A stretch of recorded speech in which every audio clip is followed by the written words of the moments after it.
prison as well as fines to provide gender-affirming care to minors. The bill also would expand the scope of an existing law that prohibits female genital mutilation and related conduct.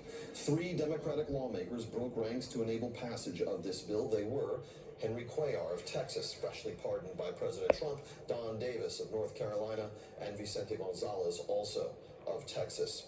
Now, as you heard from Secretary Kennedy in the clip we played before the segment, this bill was passed in the House despite strong opposition from a number of influential interest groups, among them the American Medical Association. Bob and Katrina. Okay, James Rosen, a very big issue, part of why President Trump was reelected. Thanks for coming on. Thank you. And for more on the announcement out of HHS, we have Health and Human Services Assistant Secretary of Health, Admiral Brian Christine. Admiral, thank you so much for joining us on this very, very, very busy day for the President and his administration when, of course, it comes to multiple things in the medical community. Let's particularly start with the banning of these gender-changing, gender-altering drugs and puberty blockers. Your reaction overall? Too little, or I said, is it way too late? We're thinking we should have seen this a long time ago.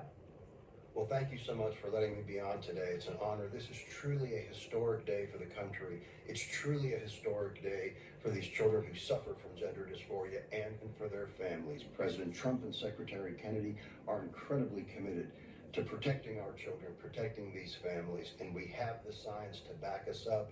The surgeries, the castrating surgeries, the castrating chemicals, these mutilating surgeries, these are not the best way to treat these children.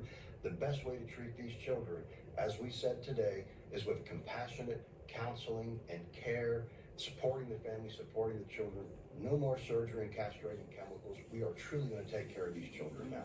I think there's millions of Americans applauding the administration today Absolutely. with this move here. Something we do want to bring up, though, is Congresswoman Sarah McBride, okay, the first openly transgender member of the House. She spoke out against the bill. We want to bring up a soundbite. But one of the things that gets so lost in this conversation is that the transgender adults of today were kids once. I was a kid once. I didn't have the courage to come out until I was 21. But it's a fact I have known about myself for my entire life. I didn't have the courage to come out until I was 21, and that means 21 years of pain. Admiral, your response would be what? Boys are boys, girls are girls. Nothing changes that. And we know that if we support these children,